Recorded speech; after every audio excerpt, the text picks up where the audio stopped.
Bien, buenos días chicos, buenas tardes a todos. Bienvenidos a una nueva clase de Educación para la Salud. En esta oportunidad vamos a hablar sobre la andragogía, ya que en el fondo es educación en adultos. Como resultados de aprendizaje, conocer el concepto de andragogía y diferentes autores que han desarrollado teorías al respecto. Conocer aspectos fundamentales de su aplicación en el proceso de enseñanza en adultos e identificar las principales características de la educación para adultos. Estos resultados de aprendizaje son importantes porque ustedes como futuros enfermeras tienen que cumplir muchas funciones de educación y de orientación en distintos grupos etarios.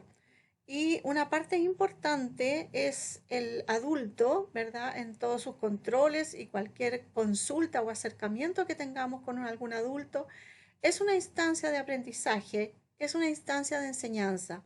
Más aún si programamos talleres, programamos charlas o vamos a algún colegio o algún jardín infantil, incluso en domicilio, tenemos que tener herramientas de cómo enseñar, de cómo educar a los adultos, dadas sus características propias de la edad. Entonces, andragogía es una de las ciencias de la educación que tiene por finalidad facilitar los procesos de aprendizaje en el adulto a lo largo de toda su vida. Recuerden que la etapa de adulto es la etapa más larga de la vida. La más corta es la etapa de la infancia o de la niñez. Por lo tanto, la etapa del adulto constituye hoy en día, sobre todo con la esperanza de vida al nacer que se ha prolongado, instancias importantes de enseñanza a lo largo, ¿cierto?, del proceso de adulto o de adultez. Andragogía también se describe como toda aquella actividad intencional y profesional que aspira a cambiar a las personas adultas. Esto lo escribió en una de sus postulados Gert van Engelbert, que es un holandés, en el año 1988. Entonces él plantea que es una actividad intencional. Por lo tanto, con este concepto se acuña, ¿verdad?, la idea de la intencionalidad, es decir, de buscar algún concepto, alguna estrategia pensada para que él o los adultos logren aprender elementos nuevos e incorporarlos a su vida. ¿De dónde viene la palabra andragogía? Como muchos de nuestros vocablos de etimología griega. Andragogía viene de dos voces o dos palabras compuestas, anere, que significa adulto, y agrocus, que significa conductor de la enseñanza. Adulto viene de adultus, de crecer. Por lo tanto, hacemos una diferencia con pedagogía, que viene también de voces griegas como paidos, que significa niños, y agein, que significa guiar o conducir. Por lo tanto, aquí hay dos cosas distintas, es solamente en la definición de las palabras. Nos podemos dar cuenta ya que la pedagogía es solo para los niños y que tiene principalmente un concepto conductivo, conducir el aprendizaje, guiar el aprendizaje. En cambio, el adulto tiene un concepto de crecimiento y ya vamos a ver que también involucra otros aspectos. La teoría andragológica sobre el aprendizaje de los adultos dice, ¿verdad?, que la pedagogía es el arte y la ciencia sobre la enseñanza infantil y la andragogía es el arte y la ciencia sobre la enseñanza en los adultos. De tal manera que estos dos vocablos, estos dos conceptos, muchas veces se malutilizan hoy en día. Se generaliza la palabra pedagogía como el arte de enseñar a cualquier persona, pero la verdad que la pedagogía en forma bien específica se refiere a la enseñanza en la etapa infantil y andragogía en los adultos. Principios sobre el aprendizaje de adultos. Lo que se requiere saber sobre la pedagogía. Primero, los aprendices, aquí estamos pensando en los niños, ¿cierto?, en la enseñanza infantil, no necesitan saber cómo van a aplicar a sus vidas lo que están aprendiendo. Simplemente ellos son dirigidos y muchas veces dentro de un concepto muy formal deben aprender determinadas materias sin que se cuestionen todavía cómo lo van a aplicar más adelante o en su vida adulta. Sin embargo, la andragogía Los adultos necesitan saber por qué deben aprender algo antes de someterse a la tarea de aprender. Es decir, aquí hay un juicio crítico, un pensamiento reflexivo de para qué les sirve lo que están aprendiendo o lo que decidieron aprender. Muchas veces este proceso de aprendizaje en el adulto se inicia al revés. Me explico. Yo necesito hacer esto, por lo tanto, ¿qué debo aprender para lograr aprender esto? Es distinto el concepto y el pensamiento que tiene el adulto en relación a su aprendizaje. ¿A quién de ustedes no le ha pasado todavía ahora en la universidad, verdad? Que dice, yo también dije, ¿para qué me sirve esto mientras estudiaba? Es decir, aquí hay casi un pensamiento un poco casi adolescente. ¿Para qué me va a servir esto más adelante? Ya no le ven la aplicabilidad. Y eso tiene que ver un poco con la madurez, la motivación, el interés de tener una meta clara, para lo cual están haciendo camino y ya están trabajando y aprendiendo distintas cosas. Los que aprenden necesitan saber que los adultos deben involucrarse en un proceso colaborativo de planeación para su aprendizaje. Por tanto, es fundamental la dedicación de horas organizadas para su aprendizaje autodirigido. ¿Se recuerdan cuando vimos la teoría o modelo constructivista de Mario Monereo, que lo nombraba en la clase pasada? Él habla, ¿cierto?, de esta autoconstrucción del aprendizaje, es decir, el aprendizaje autodirigido, que evidentemente requiere de una disciplina, requiere de una motivación importante, requiere de objetivos y de tareas claras a lograr. Y eso pasa por la edad. Es decir, el niño muchas veces hay que obligarlo a estudiar. El adulto, si ve de qué forma le sirve lo que está estudiando o elige justamente en este pensamiento retrógrado, ¿cierto? Elige qué estudiar para lograr lo que quiere hacer, evidentemente que, ay, perdón, evidentemente que su disciplina es fundamental para ir avanzando. Las tres dimensiones sobre la necesidad de saber, muy importante. ¿Cómo se va a llevar a cabo el aprendizaje? Necesitamos saber, ¿verdad?, de qué forma se va a llevar a cabo el avance de algún programa educativo, por ejemplo. ¿Qué tipo de aprendizaje se llevará a cabo? ¿Se harán talleres, se harán clases teóricas, será experimentación, laboratorios, trabajos? ¿Qué tipo de aprendizaje? ¿Cómo se va a desarrollar técnicamente, operativamente la enseñanza? ¿Y por qué es importante el aprendizaje? Y aquí están plasmados, ¿verdad?, los objetivos que debe tener todo programa y además los objetivos que se han planteado las personas para ir aprendiendo. Bueno, la evolución de la andragogía no es algo nuevo. Este concepto viene del griego antiguo, ¿cierto? Y tuvo junto a Sócrates y Aristóteles, dos grandes filósofos, una preocupación especial por la educación del hombre adulto, lo que posibilita entonces el origen y el desarrollo de este concepto de la andragogía.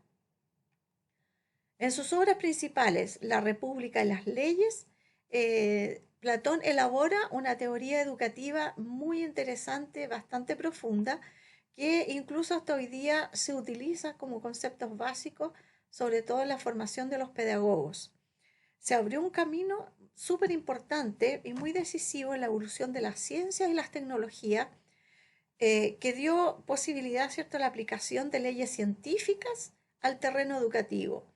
Es decir, comprobar científicamente distintas formas de enseñar, distintas formas y herramientas de cómo ir introduciendo a los adultos en el proceso de aprendizaje. Emmanuel Kant es otro representante importante, él es psicólogo, psicólogo y filósofo, y en su obra educativa sostiene que por medio de la educación del niño es la única forma en que el hombre puede llegar a ser hombre. Este es un concepto súper profundo, porque la educación en los niños sabemos que es dirigida, es formal, es casi obligatoria, y que requiere de un trabajo muy distinto y de distintas herramientas y técnicas para que el niño pueda aprender. Y por lo tanto, Emmanuel Kant sitúa al niño en esta etapa educativa formal, de una manera tan profunda e importante, que le da este concepto de la educación, que si el niño no aprende, no puede llegar a ser un hombre educado, un hombre de bien, un hombre con experiencia, un hombre con curiosidad, un hombre con disciplina y con autoaprendizaje. Entonces, em, la importancia de la educación primaria y parte de la secundaria es fundamental en la formación del hombre. Kant sostiene como tesis pedagógica fundamental que la educación es absolutamente indispensable para el desarrollo de la humanidad. Miren cómo estamos hoy día, lo que estamos viviendo en Chile. Cuando se habla de educación, él no habla solamente del concepto del saber cosas duras, materias duras, sino también en nuestra forma de relacionarnos en un medio. Así que es una educación en el más amplio sentido de lo que es ser hombre y que nos desarrollamos a través, ¿cierto?, de valores y de aprendizajes al interior de este núcleo primario que es la familia.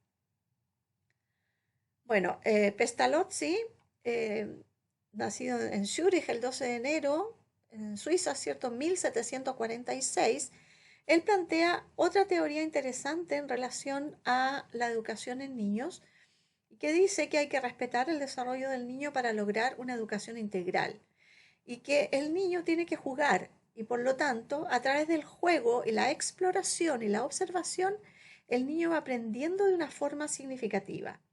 ¿Se acuerdan quién hablaba de aprendizaje significativo? Ausubel.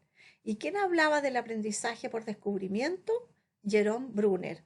Entonces cada vez podemos ir integrando ideas, teorías y conceptos de distintos pensadores de cómo el hombre aprende en las distintas etapas de la vida y cuáles son las distintas herramientas que se pueden desplegar. Bueno, Malcolm Knowles en Norteamérica en el siglo XX, nació en 1913, murió en el 97, es quizás uno de los más reconocidos en lo que es el pensamiento andragógico.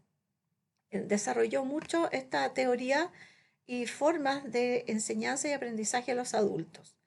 ¿Ya? Vamos a ver un poquito los 5 presupuestos del aprendizaje adulto de Knowles o modelo andragológico. Primero, él establece el autoconcepto, la experiencia de aprendiz del adulto, la disposición para aprender, la orientación para el aprendizaje y la motivación para aprender. Bueno, dentro del autoconcepto, Knowles dice que a medida que una persona madura, su autoconcepto pasa de ser una persona dependiente a un ser autodirigido. Es decir, cada vez que nosotros vamos creciendo y aprendiendo más, vamos dejando de ser dependientes de otros y podemos dirigir nuestras propias conductas porque ya hemos aprendido algo. Un poquito como para clarificar esto, cuando algo práctico, si nosotros hemos aprendido en primera instancia, por ejemplo, a andar en bicicleta, y después de mucho tiempo dejamos de andar en bicicleta y volvemos a tomar una bicicleta, sabemos andar nuevamente. Pero en un principio éramos dependientes de otra persona que nos sujetara la bicicleta, que nos sujetara el manubrio, que nos dirigiera, que nos enseñara. Y aquí podemos incorporar un poquito a Vygotsky, ¿cierto?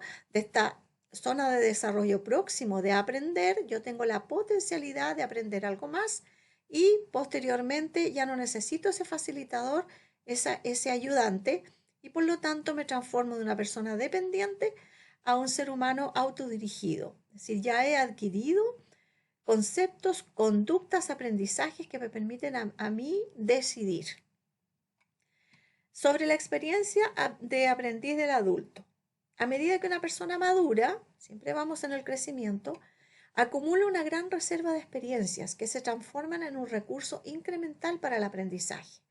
Es decir, cada vez que yo experimento algo o aprendo algo y me veo sometido a una situación similar en el futuro, yo ya tengo ese aprendizaje, ya sé cómo reaccionar, ya sé qué decidir, lo más probable.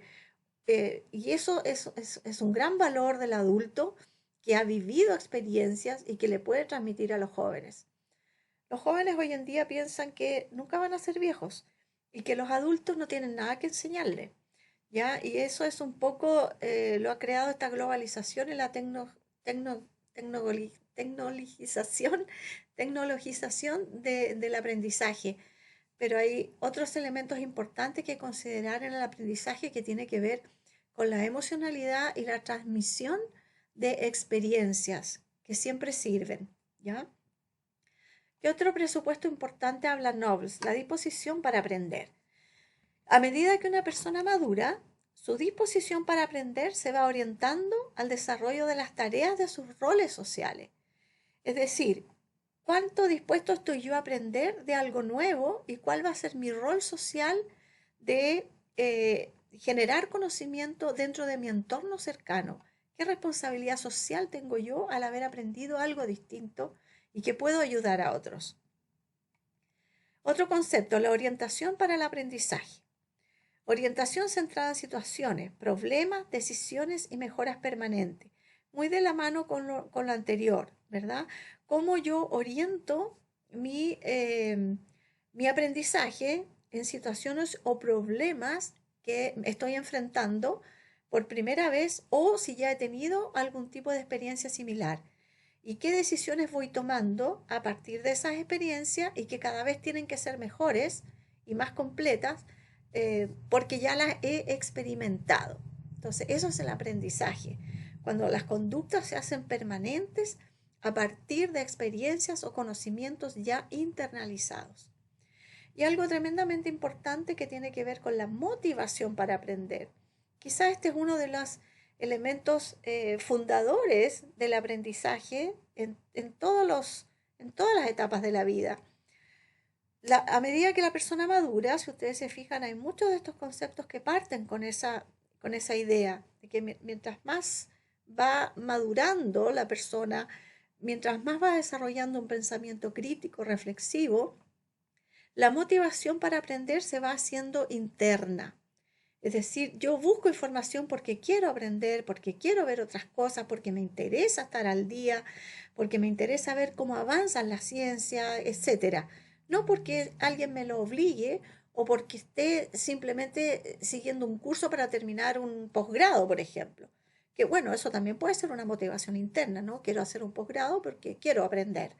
Entonces, hay distintas motivaciones. La motivación interna, que es la más importante, la motivación externa, que es la que viene estimulada y motivada por obtener algún tipo de premio, una nota, un curso, un posgrado, que es la motivación externa, y la motivación trascendental, que es aquella que yo dejo huella en mi vida, que cómo quiero yo trascender y qué quiero dejar para mi familia, para la comunidad donde yo estoy. Esas son las motivaciones básicas del ser humano. Bueno, primero el autoconcepto en el que aprende. La pedagogía, el autoconcepto del aprendiz es característicamente dependiente, ¿cierto? El niño depende del profesor, depende de lo que le enseñe, de la estratégica, de la técnica. Muchas veces no es posible que el niño proponga estrategias ni didácticas educativas, porque está en un proceso dependiente, ¿ya? Y la andragogía, el autoconcepto, como yo les explicaba recién, del aprendiz, está caracterizado por la independencia, porque yo decido qué estudiar. A ustedes nadie los obligó a estudiar enfermería, me imagino. Cada uno dijo, por una motivación particular de cada uno, yo quiero estudiar enfermería. Y están dirigiendo su aprendizaje, cada uno con sus formas y estilos personales de aprender, y por lo tanto es voluntario, ¿ya? Así que hay grandes diferencias ahí. Bueno, el aprendizaje autodirigido, un poquito ya comentaba de eso, hay dos visiones. Autoenseñanza, es decir, cada uno busca, ¿verdad?, formas de aprender y asumir el control del autoaprendizaje. Y esto tiene mucho que ver con la disciplina, con hacerse horarios de estudio, organizar el estudio. De esa forma también voy optimizando el tiempo, voy organizando mis materias y puedo ir incorporando mejor el conocimiento. Me estreso menos también. Bueno, esto ya les comentaba también, el papel de la experiencia es tan importante. Los adultos, ¿cierto?, pueden enseñar a partir de las experiencias vividas a sus aprendices. ¿Cómo la experiencia de los adultos impacta en el proceso de aprendizaje? Primero, crea un amplio rango de diferencias individuales, porque todos tenemos experiencias distintas, edades distintas, nos hemos formado en familias distintas, hemos vivido en comunidades diferentes, hemos enfrentado situaciones muy diversas, por lo tanto, las experiencias individuales son muy amplias y muy variadas. Evidentemente que cada una de ellas es un recurso valiosísimo para el aprendizaje y que pueden ser compartidas, por supuesto, y que también pueden ser la base para la autoidentidad de cada uno de nosotros. Las experiencias nos van formando y nos van haciendo como personas y nos van también haciendo reaccionar frente a distintas situaciones que se nos vayan presentando. Ahora, también estas experiencias, no todo es positivo, muchas veces crea sesgos que pueden influir en el aprendizaje. Es decir, podemos entrar a prejuzgar situaciones y que no necesariamente van a ser exactamente iguales a las vividas, ¿ya? O entrar a juzgar conductas de otros pensando, ¿cierto?, que esa experiencia similar ya la hemos vivido con otras personas, pero no deben existir los prejuicios porque cada uno de nosotros es distinto y tiene historias diferentes. La disposición para aprender dentro de la pedagogía, haciendo esta comparación con la andragogía, los que aprenden están listos para aprender lo que los profesores les dicen, lo que necesitan aprender para pasar de curso. Bueno, hoy día se terminó con la remitencia, con la repitencia, ¿cierto? Pero en el fondo aquí hay programas preestablecidos que los niños obligatoriamente deben cumplir. El adulto, ya dijimos que tiene una parte importante que es la voluntariedad, ¿ya? Los adultos están preparados para aprender aquellas cosas que les ayuden a enfrentar situaciones de la vida real en forma efectiva. Es decir, los adultos van a aprender mejor y se van a interesar mejor y van a tener mucho más motivación y disciplina para aprender aquellas cosas que les signifiquen algo en su vida diaria, algo que ellos le encuentren sentido y que sea lógico y que quieran aprender, aplicar. Quinto, la motivación y el estilo de aprendizaje. Bueno, esta clase todavía no la hemos tenido del estilo de aprendizaje, viene más adelante. Cada uno tiene una forma de fijar el aprendizaje que le es particular. La experiencia previa con el objeto de aprendizaje ya hemos comentado un poco. Si es que tienen alguna experiencia con situaciones similares, es probable que ya la respuesta a esa experiencia, a esa situación sea distinta, porque ya hemos aprendido algo, ¿ya? Y nuestras decisiones respecto a lo mismo quizás sean mejores, más rápidas y más efectivas. ¿Cuál es la orientación social en cuanto a la responsabilidad social que yo tengo como rol dentro de mi comunidad? La autoeficiencia y el autocontrol van también de la mano en relación a cómo yo organizo, ¿cierto?, este aprendizaje y cuáles son los objetivos y las expectativas que tengo en relación a lo que quiero y lo que necesito aprender. Y eso está explicado. Bueno, la motivación para aprender, la motivación de un adulto es el resultado fundamentalmente de 4 factores. Del éxito, ¿cierto?, de la voluntad, del valor y del disfrute de aprender. Hay muchas personas que con esto solamente los motiva, ¿ya?, a aprender nuevas cosas. Ahí se volvió la lámina. Bueno, implicaciones. La motivación y la disposición para aprender va a variar de acuerdo al estadio del desarrollo de la vida. A mí me gusta mucho esta lámina porque siempre se piensa que un adulto mayor ya dejó de aprender. Recuerden la plasticidad del cerebro, que nunca dejamos de aprender y creamos nuevas redes neuronales. Esta es una foto de un programa del CENAMA, del adulto mayor, que para favorecer justamente los aspectos cognitivos y darles una posibilidad de remuneración, creó este programa de clases particulares de profesores para que vayan a ayudar a los niños que tienen algunos déficits. Y se crea un lazo tan hermoso entre estas generaciones. Imagínense cómo se siente el adulto mayor enseñando nuevamente y el contacto del niño con un adulto mayor que le puede enseñar de una forma muy distinta, más amigable en su casa, con amor y con dedicación. Entonces, nunca hay que perder de vista que el adulto mayor es una persona productiva, que tiene experiencia, que nos puede enseñar todavía muchísimo. ¿Ya? Crecimiento del aprendiz en 4 estadios. El primer estadio, el estudiante es dependiente, ¿verdad? Estamos hablando fundamentalmente de los niños, una educación formal, donde el profesor es una autoridad, es un guía, es un coach. Y las clases que se sugieren generalmente son clases informacionales, es decir, clases donde se informa, donde se pasa materia, donde se hacen trabajos, pero el niño es dependiente de una educación muy formal. El estadio 2, el estudiante ya está un poquito más maduro, un estudiante interesado. El profesor se transforma en un guía, en un motivador del aprendizaje y se deben ocupar estrategias de planteamiento de estrategias educativas y pedagógicas, donde se fomente el interés y pueda haber también cierto grado ya de liberación de esta autoridad. Y el profesor se transforma en un guía de lo que el interesado quiere aprender y desarrollar. Un estadio 3 donde el estudiante, ¿cierto? El que está aprendiendo, está muy involucrado y prácticamente desarrolla muchísimo su propio autoaprendizaje y el profesor se convierte en un facilitador de su avance en el aprendizaje.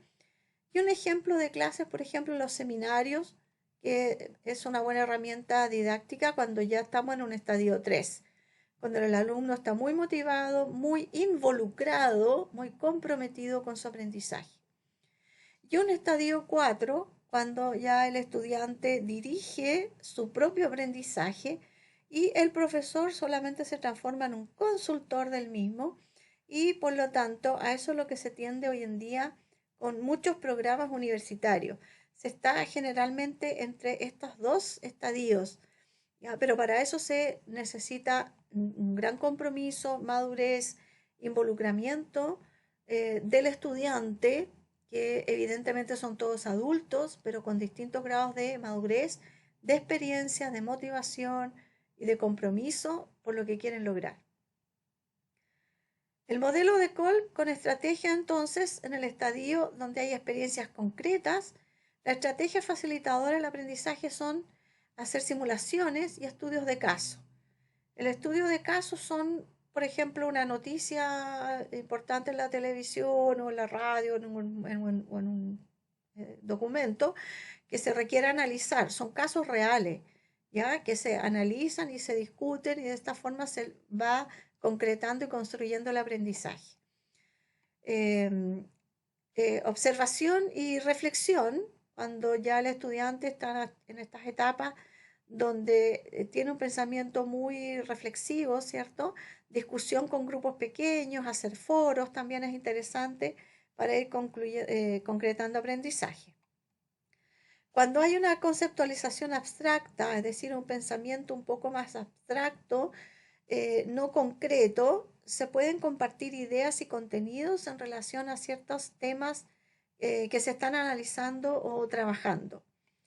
Y la experimentación activa, bueno, programas universitarios, y hoy en día, ustedes saben, nuestra carrera tiene mucho de simulación y talleres prácticos, donde el estudiante puede incluso incorporar todo esto que hemos estado revisando, porque se incorpora la simulación, se puede hacer a partir de un caso real. En el debriefing que ustedes van a hacer de los talleres de simulación, se discute, ¿cierto? También se pueden hacer foros a través de las prácticas, se pueden compartir contenido. Es decir, cuando ya estamos en esta etapa, podemos involucrar todas las otras formas de aprendizaje y de tener un aprendizaje significativo. Bueno, la andragogía es un modelo entonces transaccional, es decir, transamos cosas, transamos elementos. establecemos tratos entre profesor, alumno o estudiante, aprendiz, maestro y guía, ¿ya? Y este modelo evidentemente que se aplica en cualquier contexto de aprendizaje de adultos, universidades, ciertas organizaciones, empresas, talleres de capacitación, etc. Bueno, Sócrates tiene 70 frases maravillosas que por ahí las pueden buscar. Em, Estrategia de aprendizaje, es cierto, un diálogo socrático, estudios de caso, como dijimos, discusiones, grupos, preguntas. El cuestionamiento siempre nos va a llevar a un pensamiento superior, ¿ya? Porque nos va a llevar a reflexionar, a cuestionarnos, a conversar con otros y crecer en esta interacción con otros. Bueno, simulaciones, proyectos, etcétera. La frase número 70 de Sócrates, decía Sócrates, nada se aprende tan bien como lo que es descubierto. Aquello que yo descubro me provoca asombro y por lo tanto ya lo aprendo. Me maravillo con lo que descubro. Aprendizaje por descubrimiento, Jerome Brun. Aprendizaje significativo, Ausubel. Imagínense cuando lo dijo Sócrates, ¿ya? Bueno, principios fundamentales de la andragogía. El aprendizaje del adulto no es algo vertical, sino que es algo horizontal. Es decir, aprendemos, ¿cierto?, en esta relación mutua entre adultos, donde el profesor idealmente debería transformarse en un guía, en un facilitador. Entonces tiene horizontalidad, participación, muy importante, y la flexibilidad en esta interacción. ¿Ya? Principio de la andragogía según su modelo. Comprender las necesidades del alumno. Si tenemos clases de 48 o 50 estudiantes, en 1 hora, 2 horas de clase, es difícil poder comprender las necesidades educativas de cada uno y estrategias educativas para cada estudiante, ¿cierto? ¿Por qué quiere aprender esto? ¿Por qué quiere estudiar? ¿Qué es lo que quiere lograr? ¿Cómo lo quiere lograr? ¿Cómo puedo yo guiarlo? ¿Mm?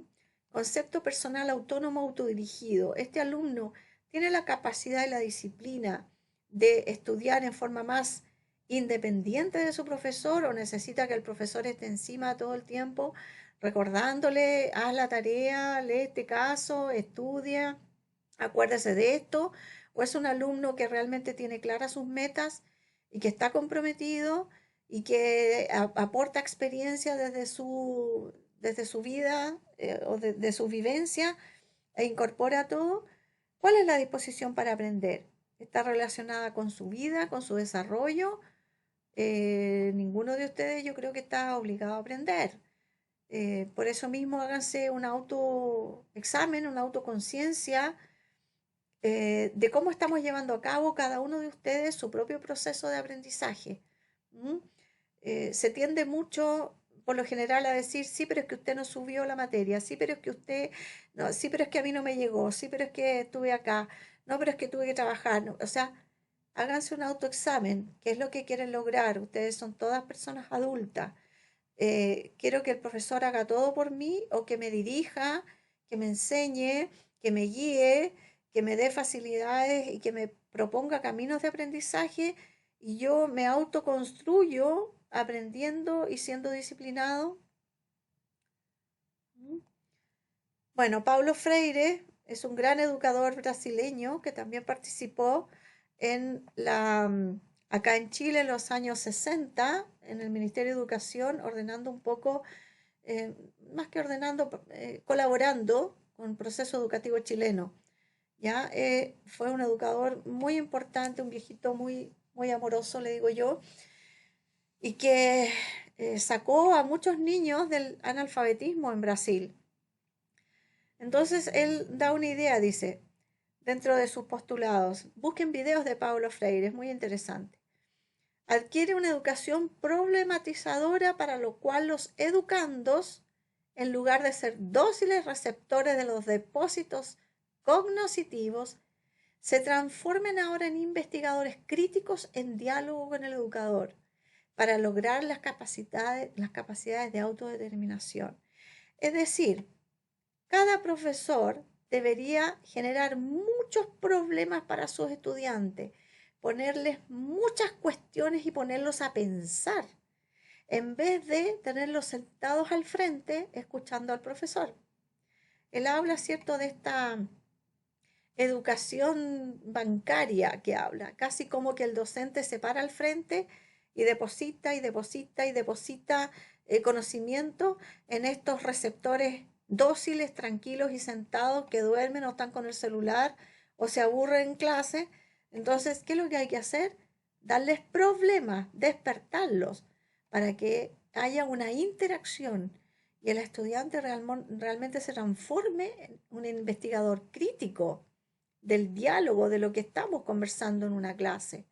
Eso sería muy interesante poder desarrollar.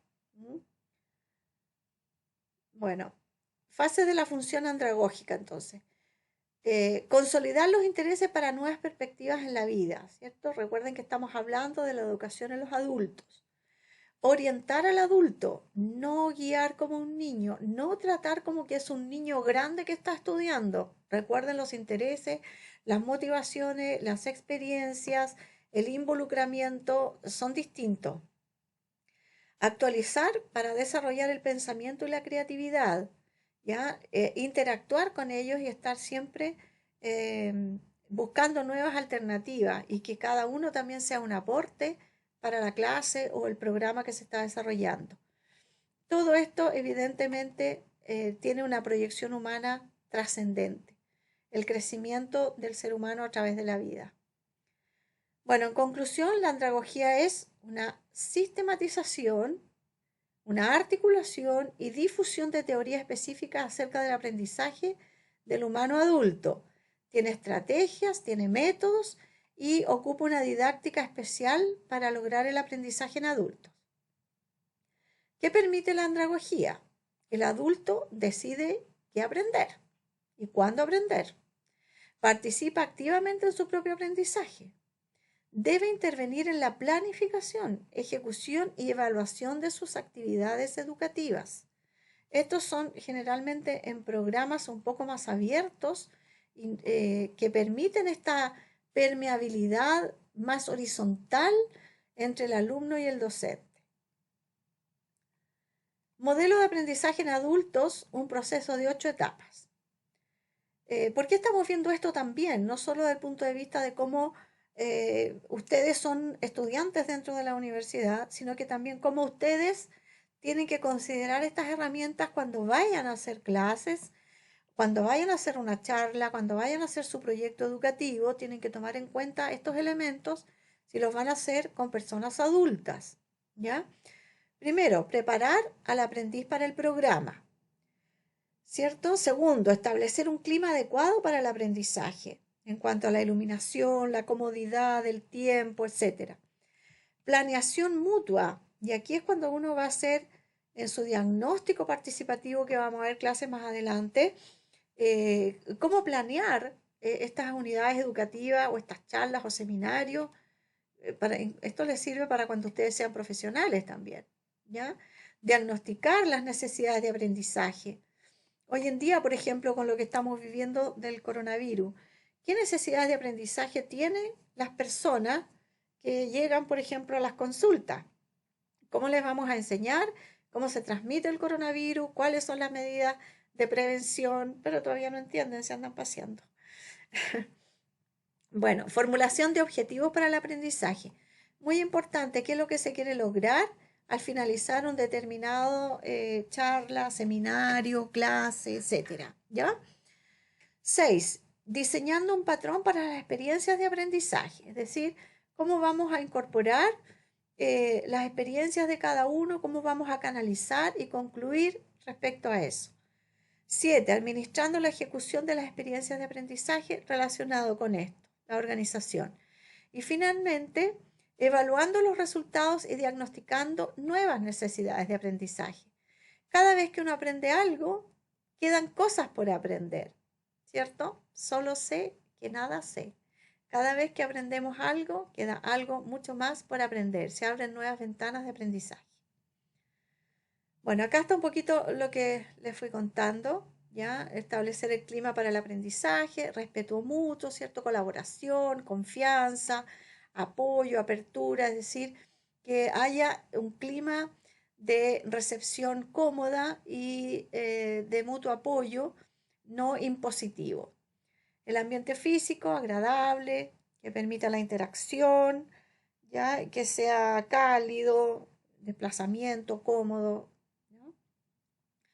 Estructura de planeación conjunta, idealmente planificando qué es lo que se necesita saber. Bueno, estos puntos se los expliqué cuando estaban enunciados en la lámina anterior, ¿ya? Las técnicas de aprendizaje, cómo lo vamos a hacer, si vamos a desarrollar labores, vamos a hacer cosas prácticas, quién se va a encargar de qué, ya vamos a hacer juegos individuales, vamos a leer artículos y los vamos a analizar, en fin, una serie de herramientas didácticas que se pueden planificar en conjunto con los adultos mayores, perdón, con los adultos, determinando sus necesidades de aprendizaje y también determinando distintas habilidades que puedan ser de mucha ayuda entre los pares que están aprendiendo, ¿ya? Considerar siempre que el profesor es un facilitador del proceso, un guía, ¿ya? Un integrador holístico del desarrollo a través del aprendiz. Y bueno, la parte más difícil, la autoevaluación y la evaluación externa. Generalmente uno se quiere mucho y se evalúa siempre con un 7. Yo he visto prácticas por ahí evaluadas con un 7 de la autoevaluación y la verdad que el profesor ha dado informes muy dispares de la autoevaluación. Entonces el adulto tiene que tener esa madurez, ese autorreconocimiento de valorar realmente cuánto aprendió, qué aprendió y por qué no aprendió lo que no aprendió, para a partir de ahí subir otro peldañito e ir avanzando en el conocimiento, ¿ya? Y la evaluación externa puede ser también una evaluación de sus propios pares o del profesor guía en cuanto al logro de los objetivos. Bueno, pedagogía versus andragogía, ya un poco lo hemos analizado a lo largo de la clase, así que esta laminita se las dejo a ustedes para que la puedan repasar en su casa y anoten dudas de lo que tengan en relación a lo que les he conversado hoy día. Material de consulta, esta es una página muy interesante, aparte de lo que les comenté, que ojalá pudieran buscar más información sobre Malcolm Knowles, que es cierto el padre de la andragogía norteamericano, para complementar esta materia, ¿ya? Bueno, chicos, nos vemos en la clase. Bueno, nos conectamos a la clase mañana y espero que puedan tener preguntas e interactuar para sacarle mejor provecho a lo que yo les pueda guiar en estas circunstancias especiales.